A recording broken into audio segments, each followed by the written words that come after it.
जैसा कि मैंने बोला कि different different miscellaneous concept based ये सारे न्यूमेरिकल्स है जो हम सॉल्व करेंगे। Just read the question first. यहाँ पर हमको सिंगल सिंगल क्वेश्चंस पूछे हुए हैं। पहला क्वेश्चन आप ऑब्जर्व कीजिए। You have to calculate with me only. आप कैलकुलेट करते जाइए। Volume of the n cube of side 1 centimeter is equals to how much meter cube। Means बहुत सिंपल टर्म है, आप याद रखना। हाँ, ये सारे सम सॉल्व करने से पहले आपको बेसिक कन्वर्जन्स जो मैंने सिखाए हैं ऑलरेडी वो सब याद करने हैं। चलो, वॉल्यूम ऑफ द क्यूब क्या होता है लिखिए। v is equals to L cube. यहाँ 1 सेंटीमीटर दिया हुआ है। आपको आंसर लाना है मीटर क्यूब में, मीटर में आंसर लाना है। मीन्स आपको रिलेशन मालूम होना चाहिए कि जब आप बेस पॉइंट यहाँ पर लिख रहे हो तो आपको बेसिक कन्वर्जन टेक्निक्स का आइडेंटिफिकेशन लेना है। यू ऑल नो दैट कि जब 100 सेंटीमीटर होते हैं तो सिंपली हम क्या बोलते हैं 1 मीटर। आपके पास अभी 1 सेंटीमीटर है तो कितने मीटर होंगे, ऐसा बेसिक क्रॉस मल्टीप्लिकेशन जो आपको पता है, फिर भी एक बार मैं रिवाइज करवा रहा हूँ। सो 1/100 हो गया तो क्या आ जाएगा 10⁻²। फिर मैथमेटिकल मिस्टेक्स मत करना, ये -2 और ये 3 मल्टीप्लाई होते हैं, राइट। सो यहाँ पर वैल्यू क्या आ गया 10⁻6 metre cube. So the first one is clear. तो ऐसे छोटे छोटे कॉन्सेप्ट ही आपको दिए गए हैं मिसलेनियस पॉइंट में। Let us read the second point. Second point को आप अच्छी तरह से रीड कीजिए। आपको क्या दिया गया है, एक सॉलिड सिलेंडर है। The surface area of the solid cylinder with the radius of 2 centimetre and height of 10 centimetre. देखो, सेंटीमीटर से कन्वर्जन mm² में करना है हमको। तो चलो, सबसे पहले रेडियस जो दिया गया है वो सेंटीमीटर लिखा, हाइट जो दी गई है वो सेंटीमीटर में लिख दो। रेडियस 2 सेंटीमीटर और height 10 centimetre. You all know that कि अगर सेंटीमीटर को कन्वर्ट करना है mm में तो सिंपल फॉर्मूला क्या है, 1 सेंटीमीटर है तो 10 mm, तो 2 सेंटीमीटर होगा तो 20 mm। सिंपल। तो यहाँ पर सेंटीमीटर 1 सेंटीमीटर, आपको ये टेक्निक समझनी है। सेंटीमीटर को रिप्लेस करूंगा तो मल्टीप्लिकेशन में 10 mm रखना है, तो होगा ये 100 mm। Yes, one of the very important part which you need to recall over here, that is, if you do not have any idea about the basic formula of the surface area of the solid cylinder, you cannot solve this sum। तो previous lower standards को याद करो, ये formula आपने learn किया हुआ है 2πr into the bracket r plus h, 2πr into the bracket r plus h। 6th 7th 8th standard याद कर लो और ये फॉर्मूला को अच्छी तरह से रिकॉल करना, नहीं तो सॉल्व नहीं कर पाओगे। ओके, अभी सारी वैल्यूज को रिप्लेस कर दो। पाई की जगह याद है 3.14 स्टैंडर्ड वैल्यू रिप्लेस करेंगे। अभी आप देखो, ये सारा जो कन्वर्जन हमने किया था वो mm में था, राइट। ये वैल्यूज हमने mm में सब्सटीट्यूट की थी, तो हमारा फाइनल आंसर भी क्या है mm में ही अवेलेबल है। And one thing you should note down कि हम पावर कॉन्सेप्ट में भी लिख सकते हैं। So we have converted that one into the form of power. सो हो गया, बहुत सिंपल सा पॉइंट था। सेकंड में भी let us solve third number. तो मैंने बोला कि 1 मार्कर के कॉन्सेप्ट के ही ये सारे सम है, राइट। चलो, व्हीकल मूव होता है with the specific speed which is given. देखो, किलोमीटर पर आवर में दी गई है, हमें मीटर पर सेकंड में कन्वर्ट करना है। मैं बोलूंगा एकदम इजी टेक्निक। तो सब लोग याद रखो, ऐसा कोई भी स्टैंडर्ड फॉर्मूला हो, जब आपको कन्वर्ट करना है तो आप क्या रखोगे, पीछे क्या लिखना है, जो आंसर आएगा ना वो लिखना है, राइट। और सिर्फ आपको क्या याद करना है, उसका रिलेशन, मीन्स आपको याद करना है कि भाई किलोमीटर और मीटर के बीच में रिलेशन क्या होता है। So we all know that अगर मैं 1 किलोमीटर, ये बेसिकली क्या, किलोमीटर को मैं रिप्लेस करूंगा तो उसकी जगह मुझे लिखना क्या पड़ेगा, what I need to write over there. तो ये आपको पता करना है कि 1 किलोमीटर अगर रिप्लेस करूंगा तो मुझे 1000 मीटर को रिप्लेस करना पड़ेगा। ये टेक्निक को आप समझो, सिंपल। सिर्फ किलोमीटर वर्ड को देखो, दूसरा कुछ नहीं, देखो 18 एज इट इज रखना है, लेकिन 1 किलोमीटर को रिप्लेस करूंगा तो उसकी जगह क्या लिखना होगा, 1000 metre. At the same time ये आवर देख लो आप, आवर में क्या, 60 minute multiplied by 60 second. That means आपको याद रखना है, जब किलोमीटर से मीटर में कन्वर्ट करते हैं और आवर से सेकेंड में कन्वर्ट करते हैं, so this becomes a basic formula for us, right. तो किलोमीटर को 1000 से मल्टीप्लाई किया और आवर को 60 × 60 and just solve down this value. आप जब इसको सॉल्व करोगे तो आपको बेसिक कन्वर्जन मिल जाएगा and then you can have the final answer. So third number is clear with this. Now moving forward to the next question, fourth number। आप fourth number देख सकते हो, relative density of the lead is given, its density is, अभी आप देखो ग्राम पर centimetre cube और kilogram पर सेंटीमीटर क्यूब। अभी सिंपल, ये रिलेशन को पहले तो हमको फोकस करना पड़ेगा। ये रिलेटिव डेंसिटी दिया गया है और आपको फाइंड क्या करना है, डेंसिटी फाइंड करना है। सो एक बात याद रखना कि ये जो अभी मैं आपको बोलने जा रहा हूं, ये जो मैं आपको मार्किंग दिखा रहा हूं वो समझो, ये स्टैंडर्ड फॉर्मूला है। मीन्स आपको ये फॉर्मूला मेमोराइज करना है। यस, ये स्टैंडर्ड फॉर्मूला है, उसको सिर्फ आपको मेमोराइज करना है। और इसका डिटेल कॉन्सेप्ट भी हम जब फ्लूइड मैकेनिक्स चैप्टर लर्न करेंगे उसके अंदर बहुत सारा डेंसिटी डिस्कशन आएगा। लेकिन अभी आपको याद क्या करना है, density is equals to relative density into density of water at 4 degree Celsius, right. तो सिंपल, रिलेटिव डेंसिटी ये क्वेश्चन में गिवन था, राइट, वो हमने यहाँ पर लिख दिया है। और यस, दूसरी बात मैं बोल दूं, अगर एग्जाम में क्वेश्चन आएगा तो density of water at 4 degree Celsius में बी गिवन टू यू, ये एक स्टैंडर्ड वैल्यू है, वो समझना। 1 ग्राम पर सेंटीमीटर क्यूब जो हमको दिया गया है वो एक स्टैंडर्ड वैल्यू है, राइट। और अगर वो गिवन नहीं है तो इसको भी आप अच्छी तरह से मेमोराइज कर लो, राइट।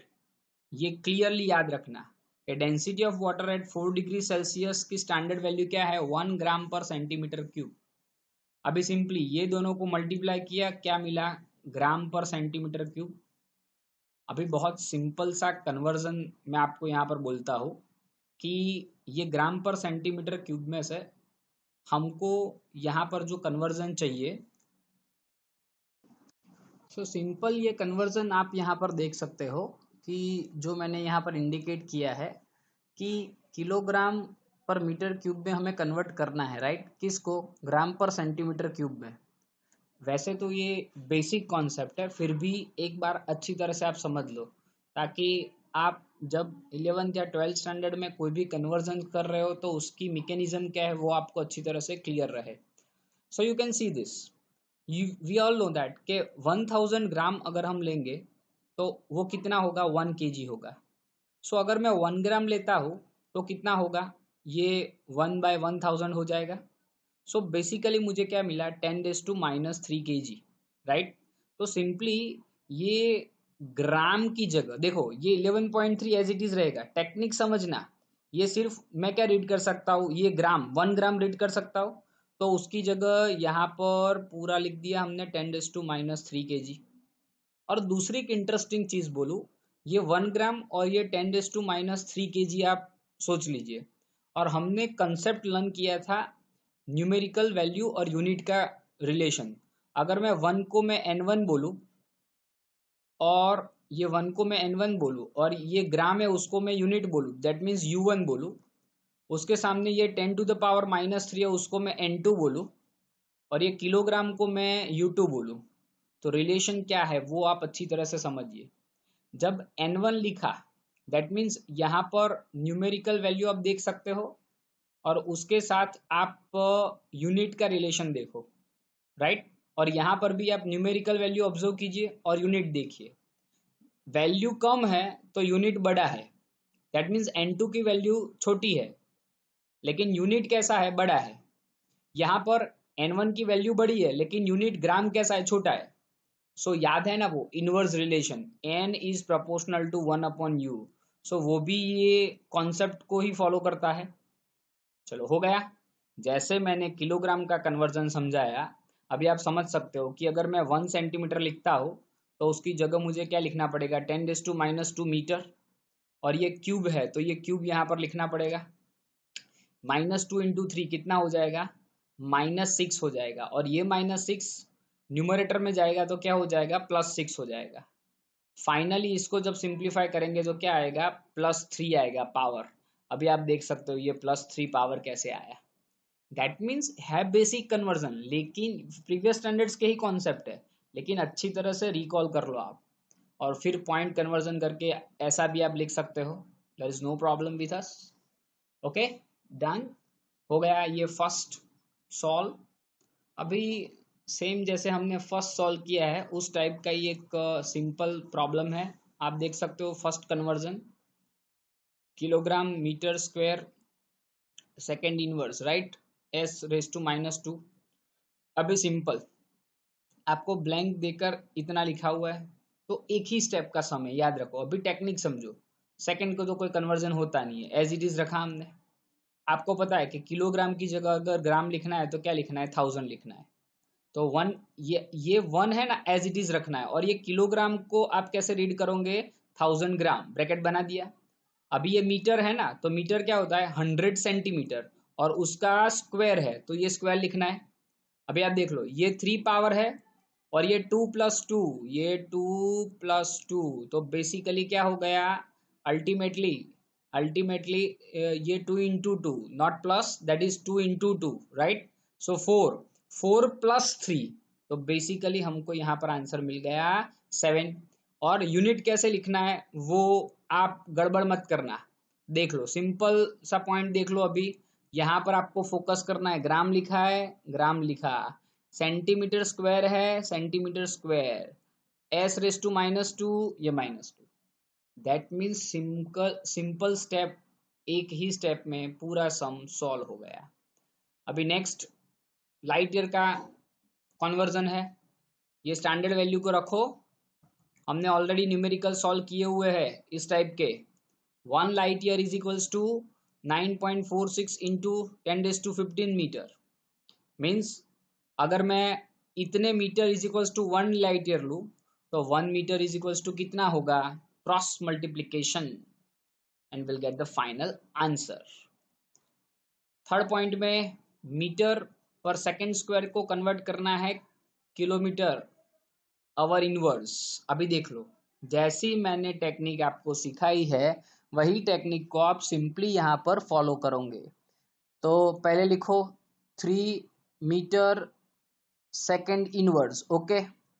अभी सिंपल 1 मीटर अगर हम यहाँ पर बोले तो 1 मीटर की जगह हमको क्या लिखना होगा, 10⁻³ किलोमीटर।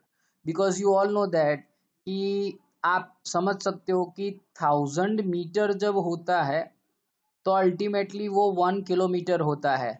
अगर मैं सिंपली 1 मीटर यहाँ पर लिखता हूँ तो वो कितने किलोमीटर होगा, तो 1 के डिवीजन में क्या जाएगा, 1000 जाएगा। अगर ये 1000 यहाँ पर जाता है तो उसको मैं क्या लिखूंगा, 10⁻³ लिख सकता हूँ। आप देख लो मैंने बोला था मीटर की जगह किलोमीटर लिखना है, तो सिंपली ये कन्वर्जन फॉलो किया।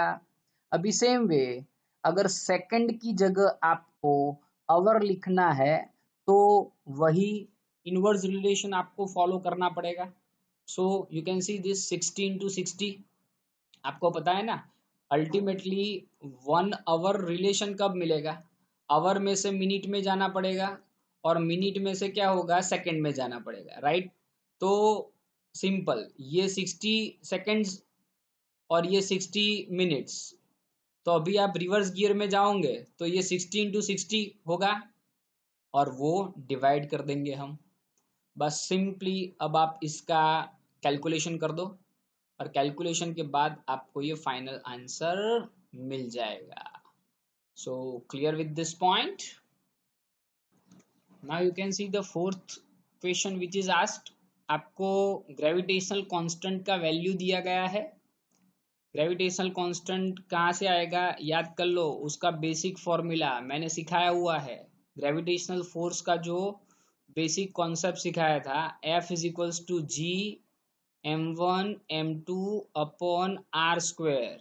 अगर आप G को सब्जेक्ट बनाओगे तो क्या हो जाएगा, Fr²/m1m2। मैंने उस टाइम पे बोला था यूनिट को मगअप मत करो, फॉर्मूला याद रखो, फॉर्मूला पर से सब कुछ याद रहेगा। ये फोर्स की जगह हम क्या लिखेंगे, न्यूटन। ये r² की जगह हम क्या लिखेंगे, मीटर स्क्वायर। और डिनोमिनेटर में 2 बार मास है तो क्या हो जाएगा, किलोग्राम स्क्वायर हो जाएगा। अगर वो हम ऊपर लिखते हैं न्यूमरेटर में तो उसका पावर क्या लिखना होगा, माइनस। तो ये सबसे पहले समझ गए आप। अभी आप देखिए, ये जो न्यूटन है, अगर मैं उसका भी फॉर्मूला सोचूं तो फोर्स का स्टैंडर्ड फॉर्मूला क्या होता है, बोलो सब लोग। Yes, mass into acceleration. ये जो मास है वो क्या होता है, किलोग्राम। और एक्सेलरेशन क्या होता है, बोलो, मीटर पर सेकंड स्क्वायर। तो ये कन्वर्जन भी आप देख लो, जो न्यूटन की जगह रिप्लेस किया है, बाकी एज इट इज है। अभी इन शॉर्ट ये सारे कन्वर्जन्स यहाँ पर फाइनलाइज करके आपको जो टेक्निकली सम सॉल्व करना है वो देखिए। ये किलोग्राम का पावर 1 है, ओके, और ये -2 है। सो -2 और +1, बोलो क्या हो जाएगा, -1 हो जाएगा। ये मीटर आप देखिए, ये पावर 2 है और ये क्या है, पावर 1 है। तो बोलो ये पावर क्या हो गया, 3 हो गया। और सेकंड के लिए जब आइडेंटिफाई आपको करना है तो वो तो एज इट इज रहेगा, ये s-2। नाउ अभी आगे जैसे हमने 3-4 बार कन्वर्जन लिखे हैं, सेंटीमीटर टू मीटर, किलोग्राम, बस वैसे ही चलो। ये 1 मीटर की जगह अगर सेंटीमीटर लिखना है तो क्या आएगा, 100 सेंटीमीटर आएगा। देखो सेकंड तो एज इट इज रहेगा। ये 1 किलोग्राम की जगह मुझे ग्राम लिखना है तो 1000 ग्राम आएगा।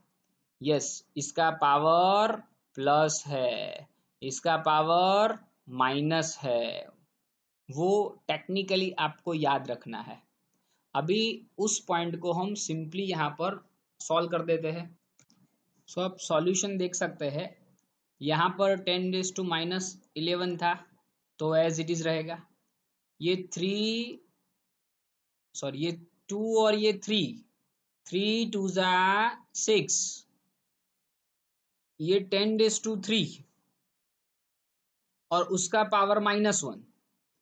तो आप देख सकते हो कि ये -11 था, उसके साथ 3 × -1 तो ये -3 हो गया,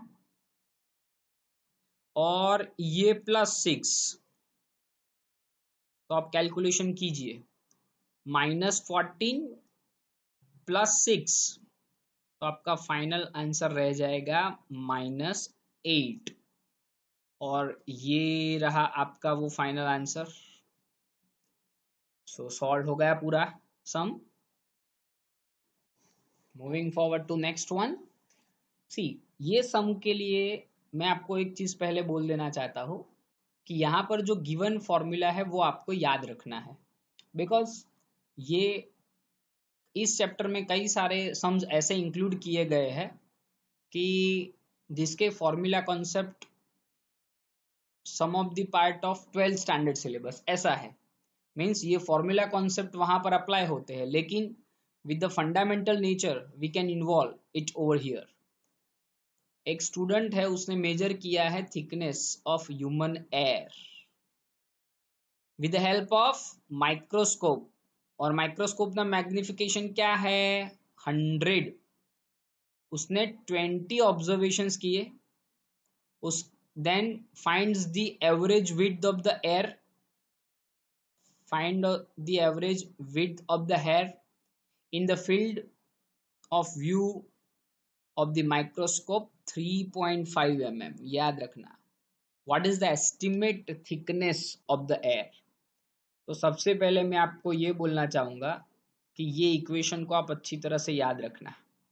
actual thickness of the hair is equals to observed thickness upon magnification. Actually single step का सम है ये, वो उतना याद रखना। लेकिन ये फॉर्मूला अभी आपको डेरिवेशन कॉन्सेप्ट्स यहाँ पर नहीं आते, सिंपली आपको ये फॉर्मूला याद रखना है कि actual thickness of the hair आपको आइडेंटिफाई करना है। तो क्या है, observe thickness upon magnification of the microscope. The two values are given to us and we are suppose to find out the final answer. That means ये point को अच्छी तरह से आप दिमाग में बिठा लो कि यहाँ पर सिर्फ फॉर्मूला कॉन्सेप्ट ही आपको याद रखना है, सीधा वैल्यू सब्स्टिट्यूट करोगे आपका आंसर मिल जाएगा। सेम वे आप नेक्स्ट जो सम है उसमें भी वैसा ही है। और आप देख सकते हो the photograph of house occupies an area, आपको एरिया अवेलेबल है on A 35 mm slide। The slide is projected onto a screen and the area of house on the screen is 1.55 meter square। So यहाँ पर आपको linear magnification of the projector to the screen arrangement find करना है। Means बहुत simple concept क्या है, एक house का फोटोग्राफ है, उसका जो एरिया ऑक्यूपाई होता है वो इतना है 1.75 सेंटीमीटर स्क्वायर 35 mm की स्लाइड पर। लेकिन जब उसको कोई एक स्क्रीन पर प्रोजेक्ट किया जाता है और उसके थ्रू जो हमें यहाँ पर इमेज मिलती है, याद आया कुछ 10th स्टैंडर्ड में ऑप्टिक्स में आपने लर्न किया हुआ है, size of object size of image, ऐसा कॉन्सेप्ट। तो यस, आप देख सकते हो ये basic formula, magnification is equals to, कुछ अगर याद आए तो आप याद कर लो, magnification is equals to size of image upon size of object, m is equals to v upon u। तो मैं तो बोलूंगा कि ये पूरा कॉन्सेप्ट हो गया 10th स्टैंडर्ड का standard formula. Size of image आपको मालूम है जो स्क्रीन पर अवेलेबल है, और साइज ऑफ द ऑब्जेक्ट भी आपको मालूम है। याद रखना, एरिया में ये यूनिट देख लो, सेंटीमीटर स्क्वायर है तो उसको मीटर में कन्वर्ट करना है, right. So you will get the final answer. Yes, उसके बाद का जो फॉर्मूला है that is new for you, वो आप याद रखिए। अगर लीनियर मैग्निफिकेशन फाइंड करना है तो सिंपली क्या करना है, जो एरियल मैग्निफिकेशन है उसका आपको स्क्वायर रूट लेना है, राइट। सिंपल रूट कर देना है, जो आंसर आए उसका रूट लेना है, nothing else. So once again formula पर कंसंट्रेट करो, सम आराम से solve. Let us go for next one. ये सम में एक बात बोलूं कि हमने बहुत पहले ये कॉन्सेप्ट अच्छी तरह से लर्न किया हुआ है, और यहाँ पर आपको डिफरेंट कॉन्सेप्ट में उसको रिप्रेजेंट किया है। यू ऑल नो दैट कि इक्वेशन डायमेंशनली करेक्ट है या नहीं। हमने एक टॉपिक लर्न किया था कि फिजिक्स के इक्वेशंस में LHS is equals to RHS, is it there और not. If it is LHS और RHS दोनों इक्वल होते हैं तो equation is dimensionally correct. If it is not equal, then equation is not correct. So ये हमें 4 formula दिए गए हैं, चारों फॉर्मूला में उसके इंटरप्रिटेशंस दिए गए हैं। फाइनली हमको बताना है कौन सी फॉर्मूला ट्रू है और कौन सी फॉर्मूला फॉल्स है अकॉर्डिंग टू डायमेंशनल कॉन्सेप्ट। तो पहले आप ये समझ लो, ये स्मॉल ए क्या इंडिकेट करता है? डिस्प्लेसमेंट। ये सब बहुत इंपॉर्टेंट है, वो भूलना मत। डिस्प्लेसमेंट माने लेंथ L1, U क्या है? स्पीड है, मीटर पर सेकेंड, L1t-1, मैं साथ में डायमेंशनल फॉर्मूला आपको बोल रहा हूँ, और time period that is T1। अभी 1 by 1 इक्वेशन हम लेंगे और उसको सॉल्व करेंगे। चलो, ये फर्स्ट वन आप देख सकते हो यहाँ पर। अभी आपको बेसिक्स मालूम है तो उसके अकॉर्डिंगली ही हम यहाँ पर डिस्कशन कर रहे हैं और इजीली उसको सॉल्व करने का ट्राई करेंगे। चलो, फर्स्ट इक्वेशन में जो y आपको दिख रहा है वो डिस्प्लेसमेंट है। सो मैं क्या बोलता हूँ कि वो अल्टीमेटली LHS आपका क्या हो गया? ये LHS का जो फॉर्मूला है वो LHS अल्टीमेटली आपको यहाँ पर L1 मिल गया, राइट। और जो RHS है ये पूरा इक्वेशन आप देख सकते हो, ये पूरा इक्वेशन, और वही इक्वेशन हमने यहाँ पर लिखा हुआ है, लुक एट ओवर हियर। अभी सिंपली ये पॉइंट को आप अच्छी तरह से समझ लो कि sine 2 pi into small T upon capital T. चलो, ये स्मॉल टी और कैपिटल टी वो तो बेसिकली क्या है? टाइम पीरियड, ये टाइम ही है, तो वो तो कैंसिल हो जाएंगे। और वो आप याद कर लो, ये साइन 2 पाई मैंने बोला था ये कांस्टेंट वैल्यूज है। कांस्टेंट वैल्यूज होती है, उसका कोई रोल नहीं होता डायमेंशनल फॉर्मूला में। So basically they are dimensional less. तो बोलो, ये टी कैंसिल हो गया और ये 2 पाई भी डायमेंशन लेस, तो पूरा ये साइन वाला जो पूरा कंपोनेंट है आप देख सकते हो, ये पूरा डायमेंशन लेस हो गया, प्रूव किया हमने, राइट। सो सिर्फ बचा क्या? स्मॉल ए। और स्मॉल ए क्या था? ये बोला ना मैंने, डिस्प्लेसमेंट था। तो स्मॉल ए की जगह हम क्या लिख सकते हैं? स्मॉल ए की जगह सिर्फ हम लिख सकते हैं L। तो बोलो, राइट साइड भी क्या हुआ? L1 हो गया। दैट मीन्स आप देख सकते हो this relation is dimensionally correct. ये फर्स्ट हमारा पॉइंट सॉल्व हो गया, राइट। मीन्स हर एक फॉर्मूला आपको पिकअप करना है और उसको ऐसे आइडेंटिफाई करना है, राइट। चलो, सेकेंड फॉर्मूला जो है वो क्या है? y is equals to a sine ut। चलो, LHS y है, LHS y है तो उसका मीनिंग क्या है? ये तो L1 हो गया। अभी राइट साइड को हम पकड़ते हैं। आप देख लो, चारों चार इक्वेशन में एक कॉमन चीज क्या है? LHS L1 है। Are you getting my point?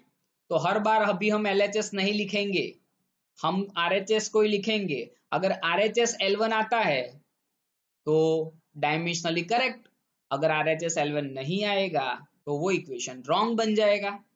चलो, second, a sine ut। a sine ut बोलो, vt बोलो, वेलोसिटी स्पीड ही है, यस।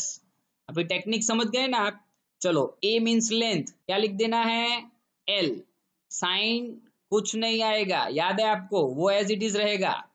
v वेलोसिटी मीटर पर सेकंड, लिखो L1t-1, और ये जो टाइम आया वो T1।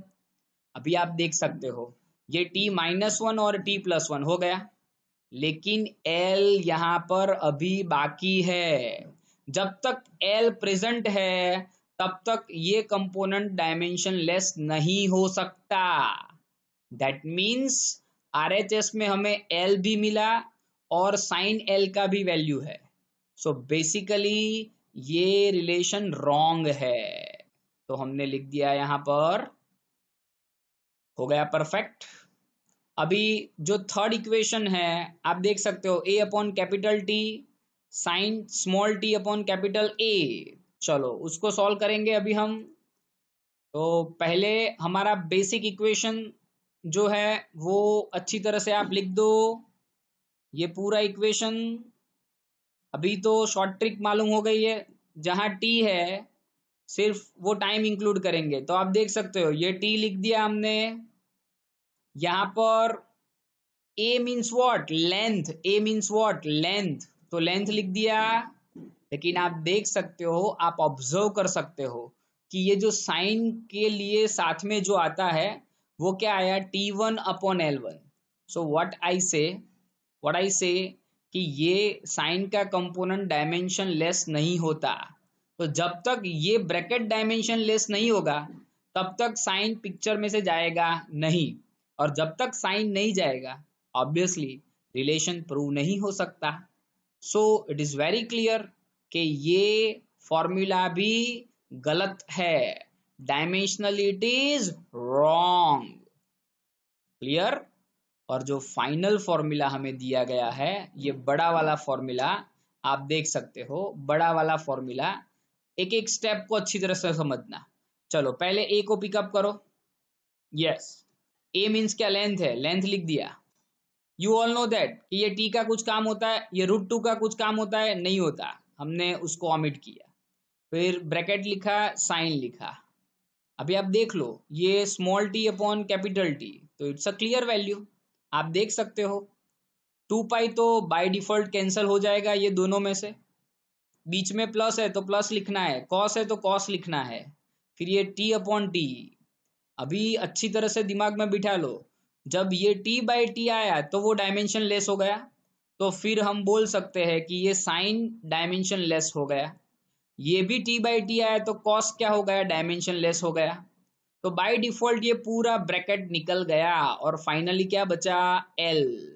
और l बचा, उसका मीनिंग ये रिलेशन करेक्ट है। दैट मीन्स ये एक्स्ट्रा प्रैक्टिस मैंने आपको यहाँ पर करवा दी है। ऑलरेडी ये टॉपिक तो हमने बहुत सारे न्यूमेरिकल्स के साथ सॉल्व किया हुआ है। Now one small and interesting question, I would say that small but interesting. बहुत डिटेलिंग आपको दी हुई है, लेकिन मैं आपको एक शॉर्ट में इसका कॉन्सेप्ट बोलता हूँ कि आइंस्टाइन ने एक रिलेटिव कॉन्सेप्ट में हमको एक फॉर्मूला दिया हुआ है, यू कैन सी दिस। और वो फॉर्मूला में एक चीज मिसिंग रखी हुई है, आप देखना, एक चीज मिसिंग रखी हुई है, ये सी बेसिकली है क्या, ये m और m0 क्या रिप्रेजेंट करते हैं, मास को रिप्रेजेंट करते हैं, बराबर। m जो है वो मूविंग मास है, m0 जो है वो रेस्ट मास है।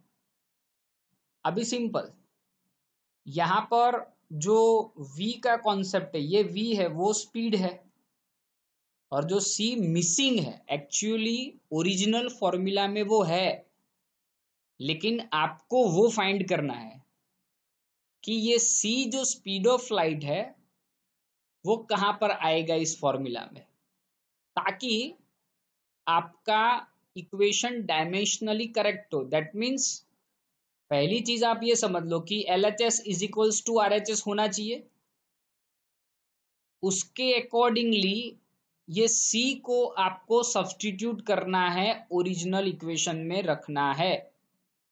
ये बेसिक थियरी 12th स्टैंडर्ड की है, लेकिन अभी आप समझो, थियरी से हमको कुछ लेना देना ही नहीं है। हमारा टेक्निकल पॉइंट क्या है, आपको एक इक्वेशन दिया गया है, उसमें C मिसिंग रखा है, और वो C को आप इस इक्वेशन में कहीं एक जगह सब्स्टिट्यूट करोगे तो आपका LHS is equals to RHS होना चाहिए। So how we can say and how we can identify, तो बहुत सिंपल सा मैं बोलता हूँ, ये LHS में मास है तो RHS में भी आपको मास दिखता है। दैट मीन्स अगर सिर्फ LHS RHS में मास अगर दिखाई देता होता तो आपका फॉर्मूला तो करेक्ट ही है, m1 m1 हो जाता। उसका मीनिंग ये डिनोमिनेटर हमको देखना पड़ेगा। डिनोमिनेटर में आप देख लो, अगर डिनोमिनेटर डायमेंशन लेस हो जाएगा तो ऑब्वियसली ये इक्वेशन ट्रू हो जाएगा। ये v बेसिकली क्या है, स्पीड है। स्पीड का डायमेंशनल फॉर्मूला क्या होता है, मीटर पर सेकंड पर से लिखो तो क्या होता है, बोलो, L1t-1 होगा। और मैं एक बात बोलूं, सिंपल स्पीड हो पार्टिकल की या फिर स्पीड ऑफ लाइट अगर आप बोल रहे हो, स्पीड ऑफ लाइट हो तो भी यूनिट तो मीटर पर सेकंड ही लिखते हो ना, डायमेंशनल फॉर्मूला भी L1t-1 ही आएगा ना। तो एकदम अच्छी तरह से दिमाग में आप ये इक्वेशन को अभी समझ गए कि v² के नीचे हमने क्या लिख दिया, c²। तो बेसिकली ये डायमेंशन लेस हो गया क्योंकि दोनों के डायमेंशन सेम है, तो ये पूरा डिनोमिनेटर अभी डायमेंशन लेस, तो फाइनली एम नॉट और एम एक LHS में और एक RHS में बच गया। सिर्फ एक स्टेप लिखना था, दूसरा कुछ नहीं था। फॉर्मूला, इक्वेशन, कॉन्सेप्ट में, न्यूमेरिकल में दूसरा कुछ नहीं है, लेकिन टेक्निकली आपको क्या किया, एक इक्वेशन में सी वैल्यू को मिसिंग कर दिया और आपको पूछा कि सी को ऐसे रखो कि जैसे LHS और RHS इक्वल्स मिले। एंड मैं बोलूं, ये 12th स्टैंडर्ड में जब आप जाएंगे तब 12th स्टैंडर्ड में ये पूरा फॉर्मूला, ड्यूअल नेचर करके एक पूरा चैप्टर आता है हमारा, उसमें इसकी डिटेल थियरी हमारे सिलेबस में इंक्लूडेड है। तभी से मैं आपको बोल रहा हूँ कि ये सेकंड चैप्टर ऐसा है कि आप फिजिक्स के हर एक चैप्टर में इसकी एंट्री दे सकते हो, हर एक चैप्टर के लिए आप उसको कहीं ना कहीं से कनेक्ट कर सकते हो। So clear with this. Now अभी एक सिंपल कंसेप्ट कन्वर्जन रिलेशन का आप समझ सको और मैं याद करूँ को, तो लोअर स्टैंडर्ड्स में आपने केमिस्ट्री में मोल कंसेप्ट लर्न किया था, वो भी आपको यहाँ पर दिखाई देगा। तो simple, radius of hydrogen atom is given as of 0.5 angstrom. ये एंगस्ट्रॉम को मीटर में कन्वर्ट करना है तो क्या करना पड़ेगा, it is multiplied by 10⁻⁻10 metre. याद रखना, ये कन्वर्जन बहुत इंपॉर्टेंट। हमको क्या पूछा है, total atomic volume in metre cube of a mole of hydrogen atom. तो सबसे पहले जब हम वॉल्यूम कंसिडर करेंगे तो एटॉमिक स्ट्रक्चर के लिए हम स्फेरिकल शेप में वॉल्यूम क्या लिखेंगे, 4/3 πr³। ये एक बेसिक पॉइंट यहाँ पर आपको याद रखना है। और दूसरा, मैंने आपको बोला कि जो एवोगैड्रो कॉन्सेप्ट था कि number of atoms in 1 mole is equals to Avogadro number, और वो स्टैंडर्ड नंबर आप सबको याद है 6.023 इंटू 10⁻23, राइट। अभी उसके बाद volume of 1 mole of H atoms, volume of 1 mole of H atoms, hydrogen के लिए आपको वॉल्यूम 1 मोल ऑफ हाइड्रोजन के लिए फाइंड करना है। तो मैंने बोला कि एक एटम का वॉल्यूम इतना, तो n एटम का वॉल्यूम कितना, और n क्या है, 1 मोल है, तो एटम्स कितने होंगे, एवोगैड्रो नंबर आपने देख लिया। अगर सिंपल मैं 1 मोल लेता हूँ तो उसके अंदर एटम की वैल्यू फिक्स है, वो कितनी है, 6.023 इंटू 10⁻23। तो यहाँ सिर्फ इजीली हमने क्रॉस मल्टीप्लिकेशन रख दिया कि 1 एटम का वॉल्यूम 4/3 πr³ है, तो n एटम का कितना। और फाइनली आप देख सकते हो कि सारी वैल्यूज हमारे क्वेश्चन के अकॉर्डिंगली हमको सिर्फ सब्स्टिट्यूट करनी है, and after substitution will have the final answer. आप n का वैल्यू देख लीजिए 4/3, पाई का वैल्यू r 0.5 इंटू 10⁻10 और पावर में 3। Please simplify this one properly and write down the final answer over here.